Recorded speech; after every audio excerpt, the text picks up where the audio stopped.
Oh, hallelujah. Karibu sana by the grace of God. Karibu sana.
Amen. Karibu sana Edward, tuned and praying. Thank you. Jerry Washira, you are tuned and ready to receive. May you receive it from the Lord. Catherine Katha, morning, another day God has given us. Let us rejoice and be glad in it. Hallelujah. May the Lord God bless us. Today is day 3. I'm sharing to as many groups as possible. We want to let people know that we are praying. We can invite them for prayer by the grace of God. And I want to believe that the Lord is about to do something in our lives. Thank you, Mr. Jero, that you have already shared. Help me to share kindly. Thank you so much. Thank you so much. Yeah, Pastor Leah, God bless you. Let's share. Samuel Mwangi, God bless you. Amen. We are on our 3rd day of prayer and fasting. Whoa.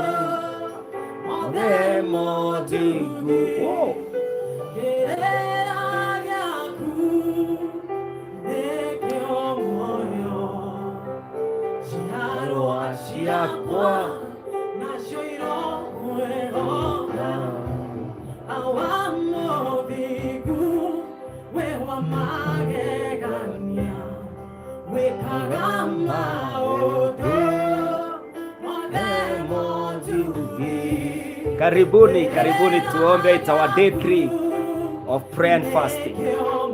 Remember, we were doing dry fast up to today, and then tomorrow we can do a fruit, and then on Friday we are done. It's 5 days of prayer and fasting by the grace of God, calling upon the name of the Lord that in the first quarter of the year we want to see the hand of God at work in the name of Jesus. Father, in the name of Jesus, we pray that this morning you may receive us on your mountain. My sisters, my brothers are here calling upon your name. I pray, oh God, that you may be seen of us, you may be heard of us, that God, as we pour our hearts, Lord, as we open our lives for you, that God, you are coming through for your glory, for your honor, and for your worship, because you are our God and our Father. I call upon your name now, that Father, this morning, whoever is sick is going to be healed. Whoever is struggling is going to stand. Whoever is feeling weak and weakened, they will receive their strength again in the name of the Lord. On the mountain of the Lord it shall be provided. This day, O God, we have reported at the very place where life is in abundance, where everything is supplied in proportions that are inexhaustible. Lord, I pray this morning ya kwamba mapepo yatashindwa mahali hapa, ya kwamba minyororo itavujikia mahali hapa, ya kwamba kila mahali mtu amefungwa atatangazwa huru katika jina la Yesu Kristo. Tumbo ambazo zimefungika, naomba Bwana zitashika mimba na watapata watoto wa baraka katika jina la Yesu Kristo. Biashara ambazo ziko na utasa, Mungu wangu unazifungua, zitapanuka, hata zingine zitafunguliwa. Ndoa ambazo Bwana zinasabaratika, unaziinua katika jina la Yesu. Even the singles, my God, who are desiring and wishing and admiring that they get married, my God, you are paving their way in the name of the Lord. Father, I pray, any battle, anyone who is in the battlefield right now, Lord, you are crowning them victorious, victors in the name of Jesus Christ. I pray now in the name of the Lord, you who have helped us to fast on Monday, fast yesterday,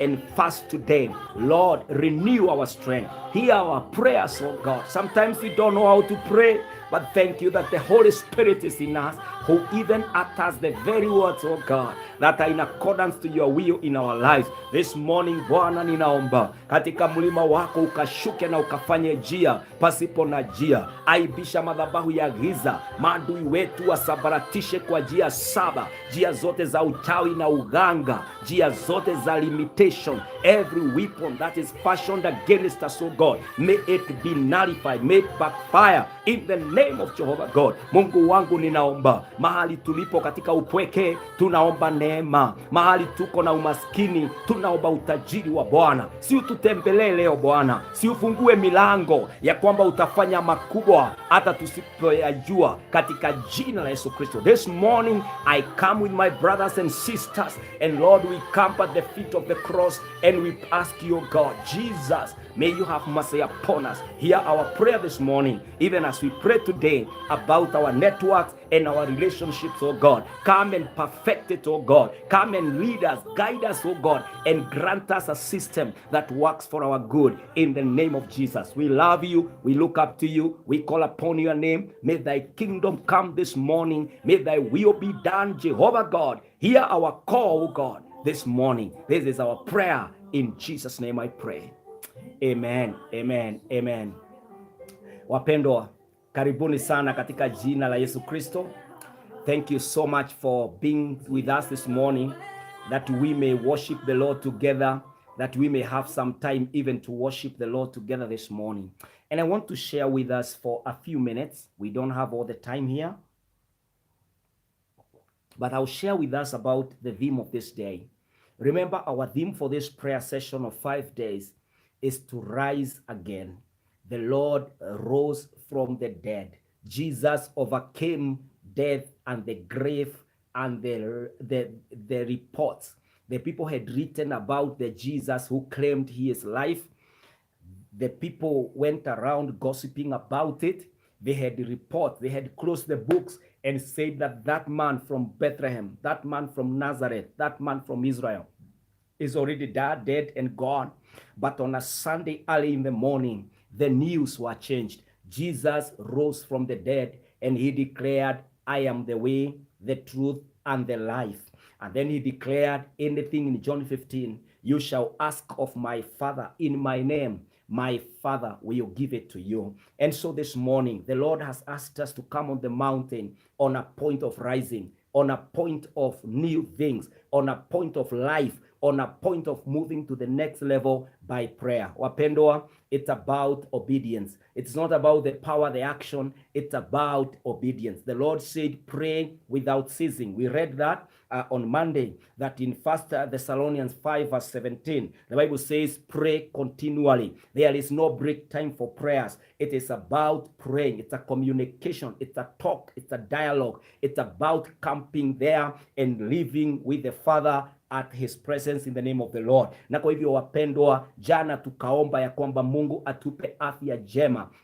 na tunaomba ya kwamba accidents we are free of them, ya kwamba fever we are free of death, ya kwamba hata majanga ya kulazwa hospitali, kufanya harambee za mahospitali, pesa ambazo umesave ati unajivunia insurance ya health. I want us in the name of the Lord, ya kwamba Mungu atatupatia maisha yasiyo na majanga ya magonjwa, ya kwamba Mungu anatuponya magonjwa kama kansa ishindwe, magonjwa kama diabetes ishindwe, magonjwa kama pressure ishindwe, magonjwa ya kila aina na majina yake. I remember yesterday in the afternoon I posted something and said on my Facebook page that we must kill, we must declare the death of all these sicknesses. And I saw people come out there saying cancer is dead, asthma is dead, all these sicknesses are dead by the grace of God. The name of Jesus is able to deliver us from the powers of these sicknesses, my friend. We are taking a step of faith. We are believing in God who can use the medics, who can use miracles, who can even do it naturally. Mungu huyu ndiye tunaaminia wapendwa. Na ndio maana tunapanda kwa mlima, because faith is the currency. It is what buys. It is what transacts for these things to happen. And faith grows by hearing, and hearing the word of God, and it comes by practicing that word of God. Na ndio maana tunakuja kufunga. If today you just ate and you never exercised, you never moved, you never worked, you will never grow muscles. In fact, that food can turn out to become toxic and dangerous to your health. But once you eat and then you go to work out, you go to work, then you become productive. The same, the word of God is the bread, the word of God is the water of life, the word of God is the spiritual food. But if you keep feeding on the word, but you have no practice, you do not apply and employ the word word of God into your daily living, then you'll be just a natural person. You'll be just an obvious, an ordinary, predictable person. You will just be there for lecture or for knowledge that has no power of the word of God. Na ndio maana tunafunga, tunakuja kwa mlima, tunasema the faith that comes by hearing the word of God, that faith must now be activated to start moving the mountains, to start making our enemies be scattered in 7 roots. That faith must now work. The sicknesses, the diseases, infirmities must go away. They must leave us alone that we may enjoy a good life. You know, the powers of demons must not attack and yasabaratishe doa zetu. Hapana, ndio maana tunakuja tunafunga tukiwa na ukali na ujasiri unaotokana na kufahamu ya kwamba what we are doing today is legitimate, ya kwamba Mungu ndiye authenticate the prayer. Amesema ombeni bila kukoma na niiteni nitawajibu, bisheni mlango wangu nitaufungua. And so this morning I want to excite the spirit of my brother, the spirit of my sister, and activate you, enable you to pray today in the name of Jehovah God. Yale unapitia leo, it is just a prayer away. Your solution is in prayer. Your answer is in prayer. How about kneeling down in your office? Wakati hauko busy sana, funga huo mlango dakika 5, kneel there on the floor. You can even go prostrate on the floor and you pray and you tell the Lord, my God, in this office, I command the presence of the Lord. I command the move of God. Even if you are director or the CEO or the owner of that company, you can only rely, depend and wait on God for the success and the next level of your biashara. Na kwa hivyo mpendwa, si unapiga magoti pale kwa hiyo biashara yako. Si tunaendaga kwa maduka ya Wahindi, unakuta wanafunga, wanaomba. Tunaenda maduka ya Waislamu, saa yake ya kuswali, wanafunga pale, wanapiga magoti ama wanaenda kwa msikiti. Why are we believers so shy to engage the name or that is above every name, the name of our Lord? Kwa nini tunaogopa? Kwa nini tuko na mzaha? Na ndio maana Mungu anatuita back to the mountain at the quarter of the year, so that we are refreshed, we are rejuvenated, we are born again at the foot of the cross, at the floor of the mountain, in the presence of the Lord, ya kwamba we will not lose our guard, we will not be in the unguarded moment at any time. Tutakuwa zealous, tutakuwa watu ambao wako passionate as we call upon the name of the Lord. Nani mama alikuambia hutawaipata huyo mtoto? Sasa ushaacha kuomba, unaona kabisa ni kama umesaini ya kwamba wewe ni tasa. Nani alisema hivyo? Push, pray until it happens. Pray until something happens. Endelea. Elijah aliomba mpaka moto ukashuka. I pray in the name of the Lord that there will be people who are passionate enough. The place at what we shall say an amen, it is at the point mahali imetendeka. Mahali we have an assurance in our spirit ya kwamba the Lord has it and is moving it and is about to do something better. We are not the men, we are not the kind that lets go just like that because of boredom, because of frustration, because of the time we have spent in that particular area. Apana, it is until there is a communication from the presence of our Father that I have now taken over, I am about to do something, ama tunaenda kukutana mahali fulani na Mungu. But do not allow yourself to be appealed to by nimeiombea sana hii, ni kama si yangu haitawahi tendeka. No, we are not giving up. The spirit of giving up does not come from the Lord. The spirit of persistence, the spirit of resilience, the spirit of resistance, the spirit that keeps pushing, that is the spirit of the Lord. Na kwa hivyo mpendwa, usiachilie mpaka itendeke. Usiruhusu ya kwamba utaamini tu ati niliumbwa ikaange hivyo. Hapana, our God is coming to answer prayers. Employ prayers, employ your faith, exercise your faith from the knees. Hey, my friend, you know, the source of faith is the word of God. The word of God is God himself. He is the source. And the place where we take the faith to the field, where we practice, where we engage, it is called praying place. Prayers is the place, it is the ground. It is the field of exercising your faith. Show me your prayer life, I will tell you the amount of your faith. Show me the amount of your faith, I will tell you the amount of word of God you have spent, you have consumed. My friend, it's about receiving the word, then building your faith from the word, and then exercising the faith in the field. Mahali ambapo utasema, ona nimepona, ona hiyo jamii imeinuliwa, ona hawa milango imefunguka by the grace of God. Na kwa hivyo wapendwa, as we come to pray, learn that you are not the kind that should give up. You are the kind that must show the results of prayer in the name of Jehovah God. Na kwa hivyo leo, ikiwa siku ya tatu ya kuomba na kufunga, usitilie shaka na usiachilie, usibaduke pale. Our God is about to do something bigger than you in the name of the Lord, because your vision is bigger than you are. Na kwa hivyo lazima tu engage gia kubwa ya magoti na Mungu atashuka. Today friends, I want us to pray on this subject, the subject of relationships, the subject of network, the subject of influence and impact.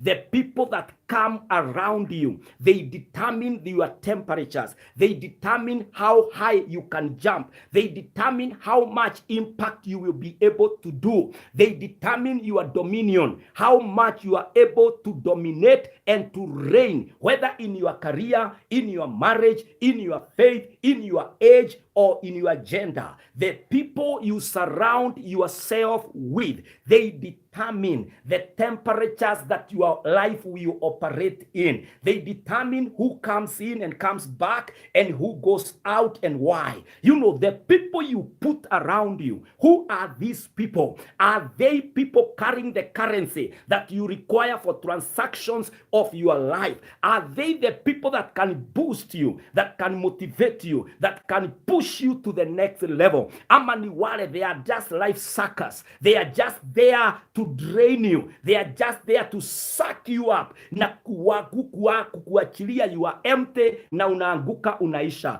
Today we are taking our relationships to the Lord and we are telling the Lord, Father, I come to screen, I come to filter out, I come, my God, to let the right people engage my life, to allow the right people connect with my marriage, connect with my children, connect with my future, connect with my profession. Lord, we are coming to God this morning to pray that the right relationship is going to happen. The right network is going to happen. You know, the power of association. The people whom you relate with, they determine who you are. They are your ambassador. They go to tell other people about the place they are coming from. If they cannot carry a good name and deliver it, waende wakutafutie biashara, waende wakutafutie kibali, waende wakutafutie milango inayofunguka. Those are not friends. And so this morning we want to pray. Tunataka siku ya leo tuipeane kwa Bwana.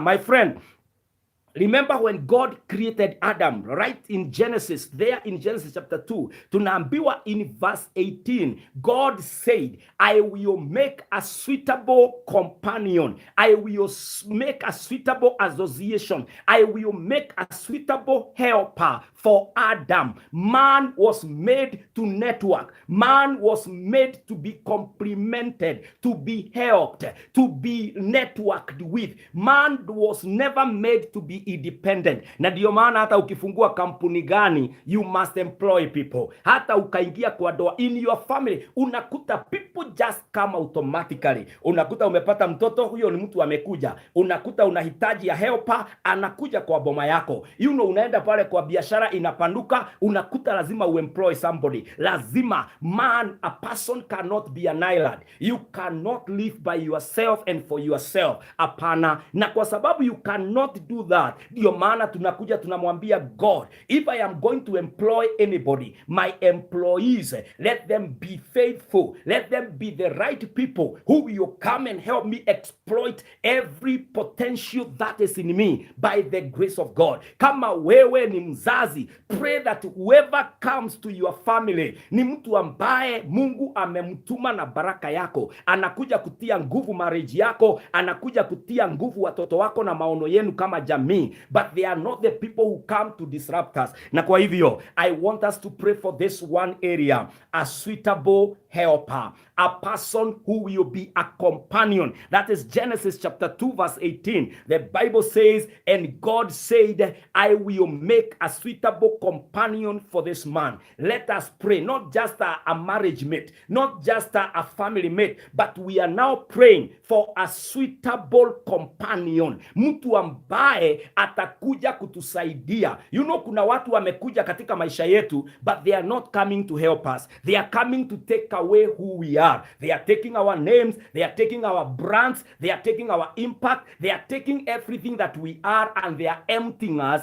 and leaving us to fall down and die. Lakini tunataka kuomba leo that the people who are coming, they are suitable companions in the name of the Lord. Ya kwamba if they are friends, they must be suitable companions. People you can be free with. People ambao ukisema jambo, they are not offended. People who have you, you can lean on their shoulders. You can cry, you can walk with them, and they can encourage you. We are praying for suitable companions in the name of Jehovah God. Our Father and our God, I pray that whoever is coming into my life, whoever is coming into the life of my brothers and sisters, I pray now that they are suitable companions. They are people who are companions, but not hypocrites, in the name of Jehovah God. If they are family companions, they will be family companions. If they are business companions, they will be business companions. If they are faith companions, they will be faith companions. I refuse the spirit of hypocrisy. I refuse pretenders in our scope, in our impact, in the name of Jehovah God. Mungu wangu, ninaomba wakuje watu ambao watatushika mikono na wataweza kutu help to accomplish our vision and dreams in the name of Jehovah God. Mungu wetu, naombea mpendwa, give her a suitable companion for their dreams in the name of Jehovah God. That is category number 1 that we are praying for. Number 2, pray for people who are willing to sacrifice for you. People who can put their lives on the line for you. My friend, if you got that one friend ambaye anaweza hatarisha maisha yako kwa sababu yako, you will be good to go. Unajua ulimwengu huu tuko, nobody is ready to die for anybody. And so many people that we surround ourselves with, they are just convenient people. They are just like our high school schoolmates, our primary school schoolmates. Wakati tulimaliza primary, tuliachana. Hata sijui wangu walienda wapi, lakini tulipokuwa primary, they were great friends. We loved them. We used to, hata tulikuwa tunakataa kwenda class pamoja, tukifikiria tukianguka tutaenda kuanguka pamoja. My friend, kuna watu in life hawana maana sana katika maisha yetu, lakini the way we value them ni kama wako, they are in the category that can die with us. I want us to pray in the name of the Lord that the relationships that we are having, tutapata watu ambao wanaweza kufia ndoto na maono yetu, watu ambao wanaweza simama na wewe. Look at the Esther, I'm calling it Esther's category. Watu ambao wanaweza kufa na wewe. Look at Esther chapter 4 and verses 16. The Bible says, and if I perish, I perish. Esther is telling Mordecai, after prayer, after 3 days of fasting, nitatokea mbele ya mfalme kwa sababu yako Mordecai na Wayahudi, na kama nitakufa, wacha nikufe.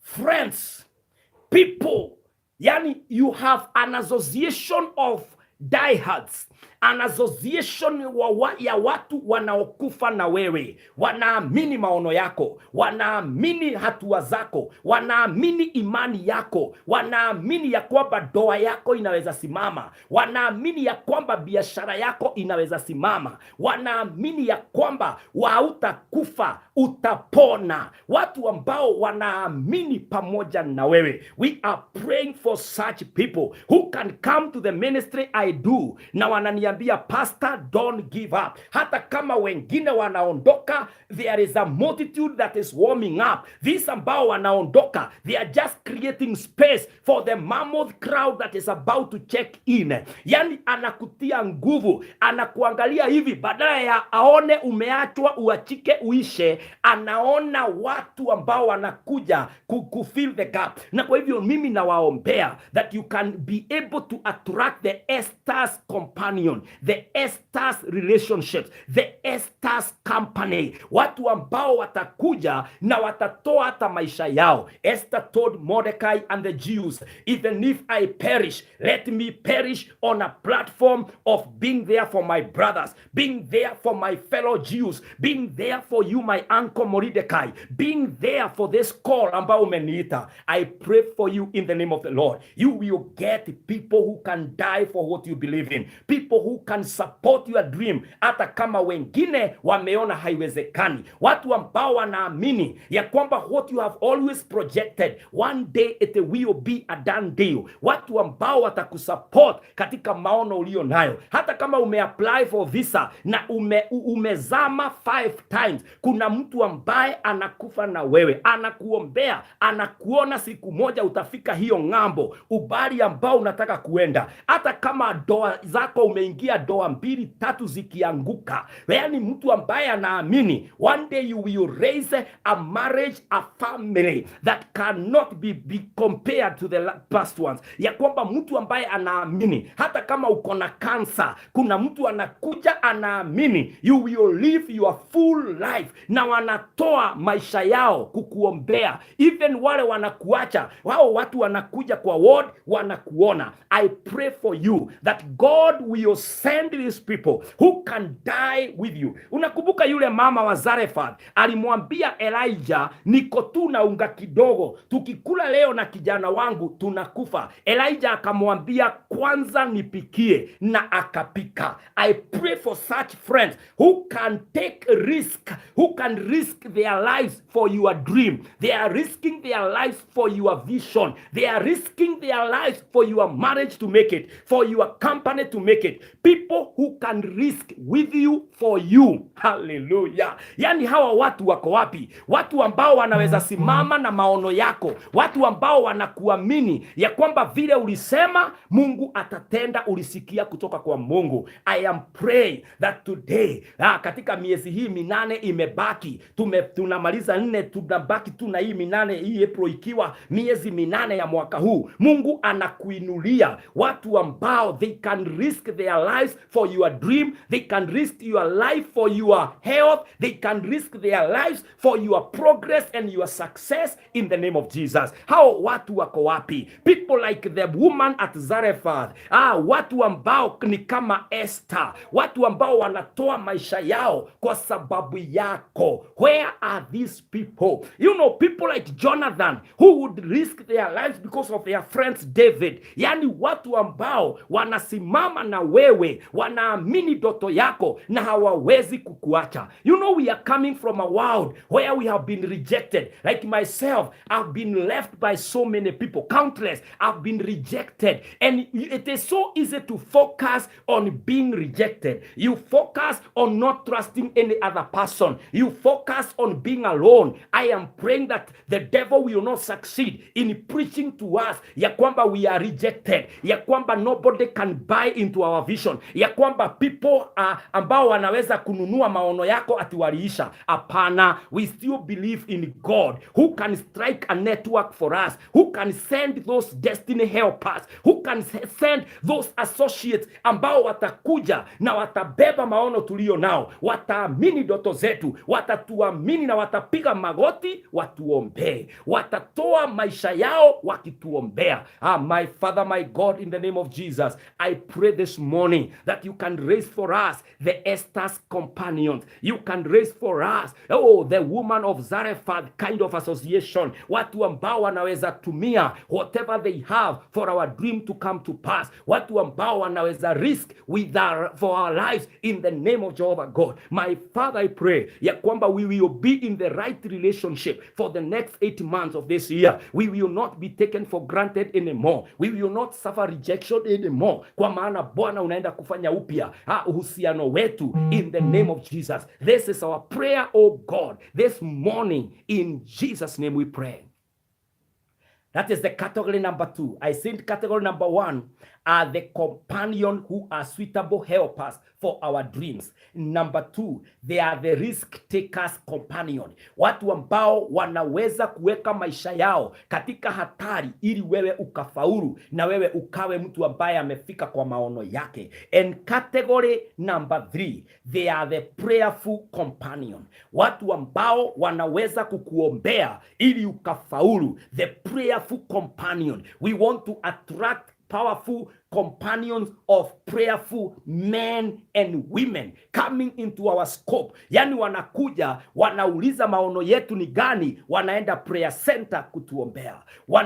Nyumbani kabla hawajalala na watoto wao, wanakumention in their family prayer, wanakuweka pale ndani, kwa sababu hauko tu kwa dini zao, uko hata ndani ya roho zao na maisha yao. People who can pray for you when you are far away. People who can be visited by the Lord in their dreams, na watakuombea na watakutaja na watakuambia asubuhi ya kwamba I prayed for you yesterday, bila kuwa pretenders or hypocrite. Watu ambao watasimama na wewe. The Bible says about an apostle called Peter, ya kwamba Peter aliposhikwa na akafungwa gerezani in Acts chapter 12 and verse 5, there was a team of faithful, genuine, sincere, honest, prayerful men and women who believed in the vision of Peter, who believed that Peter is an apostle and he shall plant and bring up churches by the grace of God. The Bible says in Acts 12 verse 5, so Peter was kept in prison, but the church was earnestly praying to God for him. Hallelujah. So Peter was kept in prison, but the church was earnestly praying to God for him.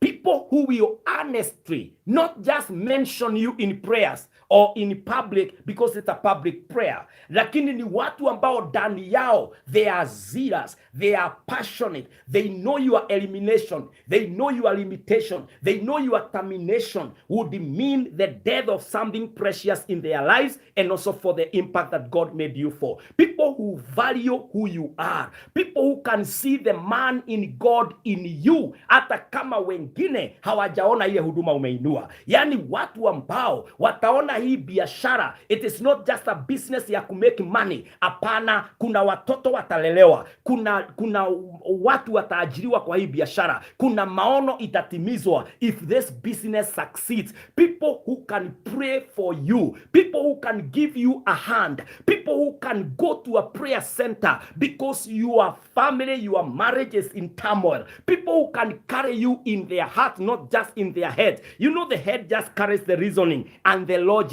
Hii ndio inabebanga mohahe, inaenda kusema tulifikiria hiyo doa itasimama, kumbe alikuwa anajifanya. We want people who can change that narrative and conversation. Take it to the Lord in prayer and say, oh God, I've always believed in the marriage of my friend, na kulingana na vile nimejua ya kwamba wanayumba, I now pray in the spirit. I stop the storms, I declare calmness, I speak peace in the in the place of secret, in the place of prayer. Hawa watu hawakuwa wanaenda kuambia Peter, tunakuombea, tunasimama na wewe. Hapana, they were closing themselves in a house and they were praying at the place of secret, at the place of private. Wapo wanaenda wanaomba. Hata ukiendelea kusoma Acts chapter 12 utasikia ya kwamba hata Peter alipoachiliwa na malaika akafunguliwa, alikuja akapata wakiomba, mpaka yule msichana alisikia the knock at the gate, anaitwa Rhoda. Alipoenda kufungua alikuwa anafikiria ya kwamba hii ni pepo inakuja. My friend, these are the people who can stand with your vision even without your knowledge. They are not there to gain mileage.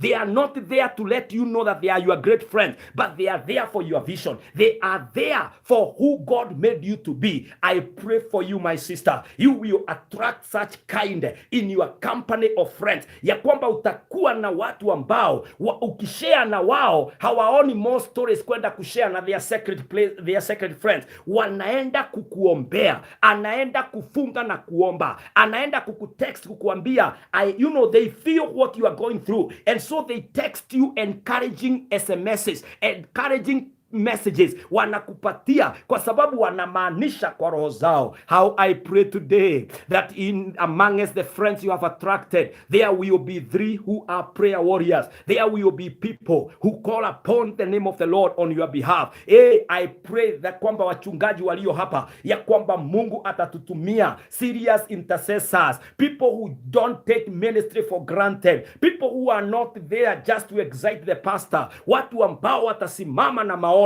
watabeba mzigo wa huduma kwa roho zao katika jina la Yesu Kristo. Today on the mountain we are praying the God who thought about Adam akamuumbia msaidizi mzuri, Mungu ambaye anaita watu, anawaleta, anawaconnect. Mungu atuletee watu ambao watatuombea, watu ambao watasimama na ndoa zetu, watasimama na afya zetu, watasimama na maono ya maisha yetu, watasimama na biashara zetu, watu ambao wanatutakia mema mbele ya yeye afanyaye mema, mbele ya Mungu wanaoomba. My friend, let me ask you this question. Amongst the friends you have attracted, how many are prayerful? How many do you know of their track record as far as prayer life is concerned? How many days do they fast? Have they ever even fasted, attempted to fast? My friend, if you ask them that question and they are struggling to answer, my friend, this is why you need this prayer, because you require men who can pray for you. You require people who will pray for you. Apostle Paul tells us in Ephesians chapter 6, help us with your prayers. Continue praying for us. We require people, even the Holy Spirit himself, he intercedes for us. Jesus at the right hand of God, he intercedes, he prays for us. We require people who can pray for us, wapendwa. This is a prayer that is universal. Everybody requires it. Prayer is where spiritual battles are won. Prayers are the places where warfare is made. And you know, when you fight, you are fighting for something worth. And we are fighting because you have a real enemy. Already we know we have a real enemy, the devil. We require people who can pray with us, ili biashara zetu tuweze kuchomoka, tuweze kusucceed, doa zetu tuweze overcome those enemies and the forces that resist us in the name of Jehovah God. Wapendwa, it is the high time, it is the time to pray and call God to come through for us. Wakati tunaenda kuomba, I pray that our enemies in our relationships, in our scope of influence, the people who are in our network, I want us to pray for this one thing, that elimination will be carried out by the Lord. Who are these people to eliminate in our scope? Number one, the enemies, the people who are fighting against your dream, the people who do not believe in what is your vision. Tell the Lord to eliminate them. You remember the brothers of Joseph in the book of Genesis? These were people who did not believe in Joseph. They wanted Joseph to die. Enemies are lethal. They are severe. They are bad. These enemies, if you continue hanging around with your enemies, they are capable of killing your dream. They threw Joseph into a pit. Yani walimurusha, na ni brothers, walimurusha kwa shimo, wakitarajia liko na maji akufe. Enemies are capable of terminating your dream, terminating your life, terminating your calling. And so you must arise and tell the Lord, in my company, in the presence of my friends, I refuse, I overcome, I terminate, I nullify the works of the enemy in the name of Jehovah God. Maadui ambao wamefichika katikati ya marafiki wako, maadui wa your company, maadui wa your business, maadui wa your family, maadui wa your age and your association and influence, lazima uinuke to eliminate. Remember, if you don't get the enemy will get you.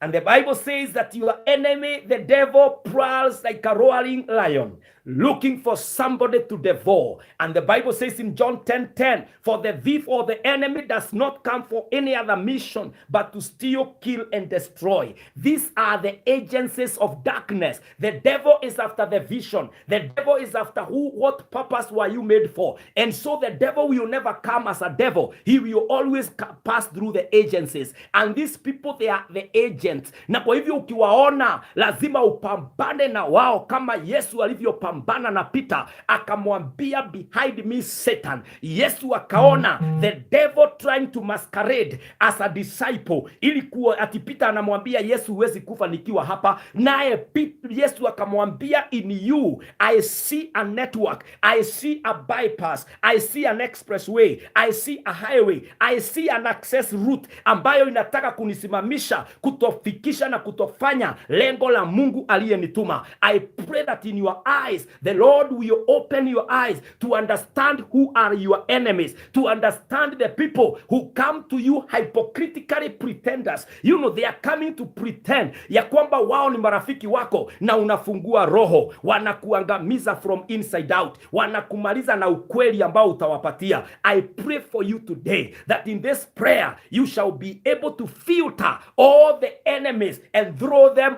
out of your oh hallelujah. Yani Mungu atawaondoa in your vision, in their disruption programs will backfire in the name of Jehovah God. Number 2 ambao utawaondoa, they are the betrayers, watu ambao wanakusaliti. You know, Jesus was betrayed by a great friend ambaye alikuwa na cheo ya treasury, alikuwa anaitwa Judas, the man who knew the whereabouts of Jesus. Mpaka hata the last supper on Thursday night, alikuwa kwa last supper ya Yesu, ili ajue Yesu anaenda kwa shamba gani kuomba, ili akirudi kule. Na unajua on Wednesday ambayo tunaita Silent Wednesday, ni ile Wednesday Judas aliendea makuhani na akapewa pesa. Kwa hivyo akikuja katika the last supper of Jesus, alikuwa na pesa ya kumsaliti Yesu kwa mfuko. Yani, these are pretenders, they are hypocrites, they are betrayers, serious. Mpaka hao wanafunzi wengine wakisema, Yesu sio mimi nitakusaliti, hata Judas alijiunga pale na akasema, I hope it's not me, na akona pesa kwa mfuko. Kuna mtu ambaye unafikiria huyu ndiye amebeba maono ya your company, lakini huyu ndiye anapigianga kampuni zingine simu, anawaambia kumetokea opportunity mahali fulani, kimbia kwa sababu tumepigiwa tu simu sahihi. Huyo ndiye mtu ambaye anaangusha sales. Huyo ndiye mtu anaangushanga doa yako. Unaenda unaongea naye kuhusu your husband, unaenda unaongea naye kuhusu your wife, alafu anapigia that wife, anapigia huyo husband. Wangapi wamenyang'anywa their husbands by their best friends? Wangapi wamenyang'anywa their wives by their best friends? I'm telling you something that is practical. Hawa ni watu ambao wanaitwa betrayers, watu ambao wanakusaliti. Hujuangi hii moto inatokanga wapi, unaacha umeizima, lakini wao ndio wanakuja wanakumaliza. I want to pray together with you ya kwamba the Lord will grant you the successful, the blessed companions, watu ambao sio betrayers, watu ambao hawafurahii kuanguka kwako, lakini wanafurahia kuendelea na kupanda kwako katika mwaka wa 2023. This is the year for greater achievement. People who will back you up, people who will be happy for the small steps that you are doing towards progress by the grace of God. But the betrayers, watu ambao wanapiganga simu kusema vile ulisema Sunday, the negative, watu ambao wanakuja wanakuuliza unasema kuhusu nani aliyekuacha, unasemaje kumhusu, unamuona aje, alafu wanapiga simu huko kusema hata ni yeye anasemanga hivi. Those are betrayers. We rise against you betrayers in the name of Jesus Christ. This time round in the year 2023, you will not succeed in your evil mission. In the name of Jehovah God. Father, I pray, uproot in the name of Jesus all the kinds of betrayers in our path of progress and vision in the name of Jehovah God. Father, I terminate the mission of all my betrayers in the name of Jehovah God. Anyone with that name, that title of betrayal, I refuse their books, I refuse their participation, I refuse their masquerade in the name of Jehovah God. Mungu wangu, na waondoa katika njia yangu ya maono msaliti yeyote, na msaliti katika magoti, katika maombi, katika jina la Yesu Kristo. My God and my Father, take away our betrayers and lift us to a standard of progress, a standard of success, a standard of the next level. Kwa maana wale wanatusaliti na kusaliti maono yetu wameondoka na hawarudi. In Jesus name we pray. Hallelujah, hallelujah. Betrayers. Category number 3 ambayo tunaomba for elimination is the elimination of persecutors. Watu ambao kazi yao ni kututia katika majaribu, kututia katika machungu, kututia katika kuanguka kwa mioyo yetu. They are powerful gifted discouragers. These are persecutors who are professional persecutors, who wanachagua maneno ambayo wakiachilia neno moja kwako ni kama ni sumu umemeza. Yaani mtu anapitia tu mahali ulipo, anaangalia biashara yako, anauliza, hapa ndio unashindaga the whole day. Haki, you are not serious. They appear like maneno yao hayana ukali, lakini yakiingia ndani yako ni sumu. These people are professional dream killers. They are hijackers of visions. These are people who are armed to the teeth. Wanajua ile maneno wanakuchoma nayo. They are persecutors. Hawa ndio watu ambao hata wanaweza kukuwekea mchele kwa kinywaji. Hawa ni watu ambao wanaenda wanakupangia mitego. Wanataka uanguke na unaswe na ile mitego. Hawa ni watu ambao wanacheka na wewe, lakini wanajua ile duru utapiga usiku kwa sababu ya the persecution they will subject you to. These are professionals in the hand of a professional called the devil. Hawa wanatumika kukuangamiza. Paul was one of the persecutors of the church, and they are capable of killing. Apostle Paul, before he became Paul, he was a persecutor called Saul. Yeye ndiye aliua people like Stephen. They are people who are capable of anything. Hawa ni watu ambao hawaogopi ati wewe ni pastor. Hawatabui mafuta yako. These are people who will talk you down. Wakati wazee wengine wanakuheshimu, wamama wengine wanakuheshimu, the other CEOs and directors wanakuheshimu, wakati kwa familia umeheshimika, huyu ndiye anaonyeshanga, mnaogopa mafuta gani hapa? Huyu ni mwanadamu kama sisi. Hata huyu ninamjua. They are serious persecutors. Paul was one of them. Na kama wanaweza ua mtu kama Stephen ambaye alikuwa anaona bingu imefunguka, wewe ni nani? They are ready and they are capable of persecuting you. Ndio maana tunaenda katika mlima. You know they persecuted Elijah. Elijah was persecuted by Jezebel.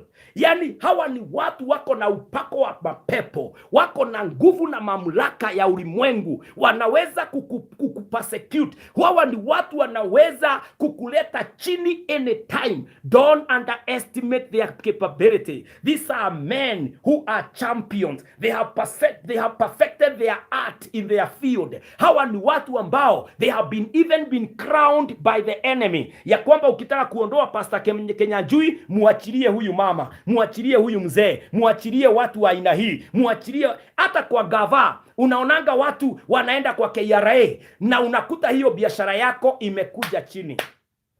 Watu wanaenda kwa politician fulani, wanamwambia unajua fulani, si uanze kufunga hizo nyumba zake. Unakuta these are persecutors. Watu ambao wameua makampuni makubwa, wameua biashara kubwa, wameua watu wa majina makubwa. These are persecutors. Na huwa hata wanaletwa kwa kampuni, unawaajiri bila kujua. Kumbe hata wanakula mishahara miwili. Yule alimtuma na ile unalipa. Hawa ndio huwa wanaua na wana make sure one day they will get you and strike you below your belt. Hawa ni watu ambao they are professionals in persecution. I pray in the name of the Lord, the way that God can be able to help us escape from the snare of the enemy, ya kwamba Mungu kwa rehema na neema yake atatunusuru mikononi mwa persecutors in the name of Jehovah God. I know there are people who are so pale, who are bitter, people who are going through tough times in their their lives because somebody managed and succeeded in betraying, in persecuting you. I pray in the name of the Lord, in this year, by the grace of God, God will send you, will eliminate the persecutors and bring to you a companion, an association that will encourage you and get you to the next level in the name of Jehovah God, ya kwamba hautaazimika, hautaanguka. Mungu anaenda kutenda jambo kubwa kuliko lile ambalo unalijua. And the final category of people ambao ningependa tuombee by the grace of God, the final category of people ambao ningependa tuwaombee ili Mungu akajionyeshe katika maisha yetu in the 3 minutes that we have. These are the killers of our dreams and sabotagers of our visions. The killers, the last level of the devil is to kill. I want us to pray today. Watu ambao they are armed with machete for our visions and dreams. Watu ambao they are armed with their sharpshooters, wako na ile machine gun, hata wamekuja na vifaru, wanataka kuteketeza maono makubwa tulio nayo. I pray that the killer will meet the killer, that we shall kill them before they kill us in the name of Jehovah God, that we shall terminate them at the place of termination in the name of Jesus Christ. We shall counter them with the power of death in the name of Jehovah God. The way David approached Goliath and told him that today you will become the food of the birds of the air, hakumpatia nafasi. I pray in the name of the Lord that anyone who is after your life, the Lord will give their life first to you in the name of Jehovah God. Hey, the mighty man of war, our God, will fight our battles, and the devil will not annihilate anybody. Hakuna mtu atakufa. Jana tulikatana na kifo, na kwa hivyo the killers who have our names, the killers who are lifting our names kwa madhabahu ya giza na wananena, wanatuendea kwa wachawi, wanabeba uganga kwa ofisi, wanakuja wananenea madhabahu ya kanisa ati iwe tasa. I now rise against you and I declare that you will backfire in your mission, and the weapons that you are engaging in, they shall be broken. You will be disarmed in the name of Jesus Christ. Our enemies, we declare that you are being confused in your camp. There is confusion in your camp. Your network is failing. Your strategies are failing. They are backfiring, and you cannot take off now. In the name of Jesus Christ, we ground our enemies. In the name of Jehovah God, we disarm them. We confuse them. We render them powerless, ineffective in their missions. In the name of the Lord, whichever tongue is rising against the people of God, I pray this morning, my God, that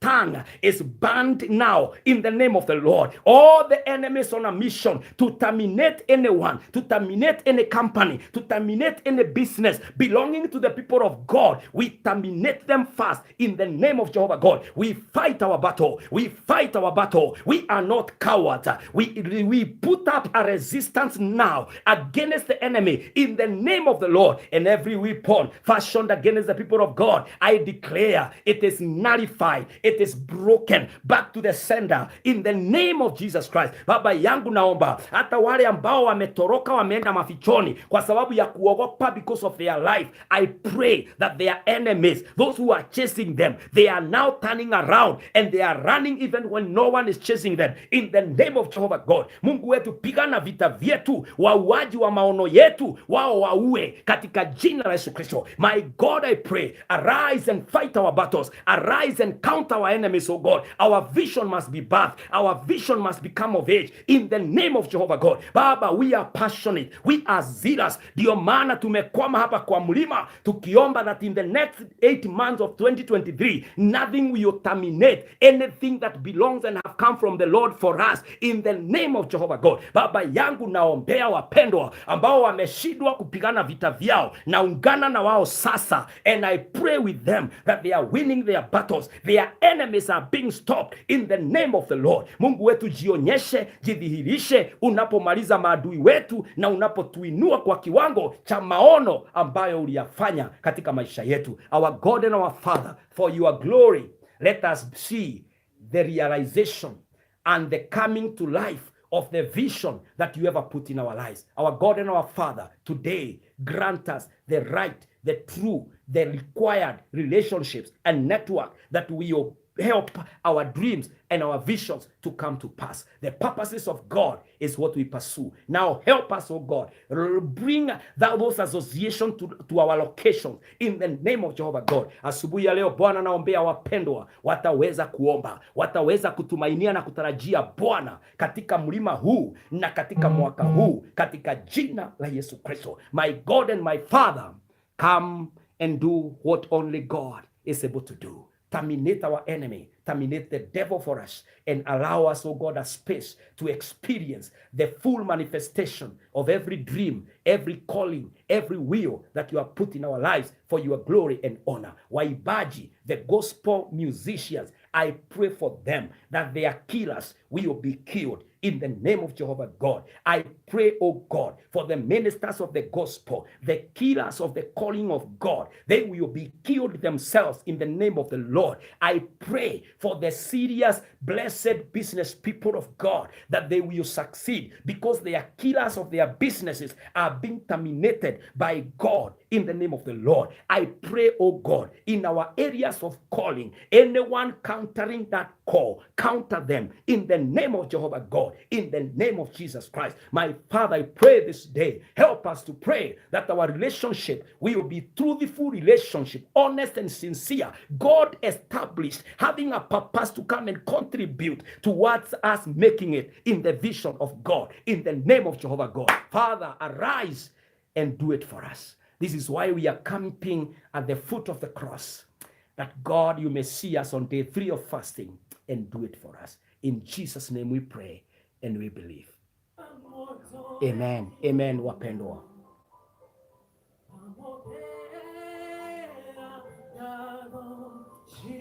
I love what Pastor Leah is saying here.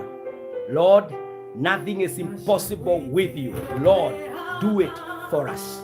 Termination will happen in the name of Jesus Christ. God bless you, overcomer. May our God come through for us. Edward, shuka Maulana, ujionyeshe kwa watu wako. Mary Boro, you are saying, amen, amen. Catherine, Katha, God bless you. Leah Gige, in Jesus Christ, amen, amen. Fidelis Kamodia, you are saying it is powerful words from the servant of the Lord. May the favor of God rest upon you. Dan Nyaga, Amina. Wajiro Cecilia, Amina. May the Lord bless you. May the Lord increase your faith even as you pray. Neema iwatoshe na baraka ya Mungu iwe nanyi. In case you would want to connect with me, my number is on this page, 0725 743 631. 0725 743 631. Mungu awabariki na neema iwatoshe. Tupatane tena hapo kesho tukiombea biashara, kampuni, maisha yetu ya kiuchumi. Tomorrow we are on for our economy. Tutaombea uchumi kesho, biashara tutaombea kesho. Vile tunaomba Mungu apanue mipaka yetu katika jina la Yesu. And so let's keep praying, let's keep believing God. We are on our fasting for 5 days. We are doing a dry fast up to today. Tomorrow you can start eating a fruit, and then on Friday we are done by the grace of God. Mungu awarehemu kwa mlima na neema iwatoshe katika jina la Yesu Kristo. Father, I pray for all my friends. I pray for the entire network on Facebook, on YouTube, all the people wherever they are. Bless them, encourage them, and hear our prayer, oh God, these 5 days for the year 2023. Tubarikie Bwana na utufunulie maono ambayo Bwana unataka tuwe katika, in the name of Jesus. Bless us now and lead your people even in the day ahead. In Jesus' name we pray. Amen. Amen. God bless you. God be with you. Amen.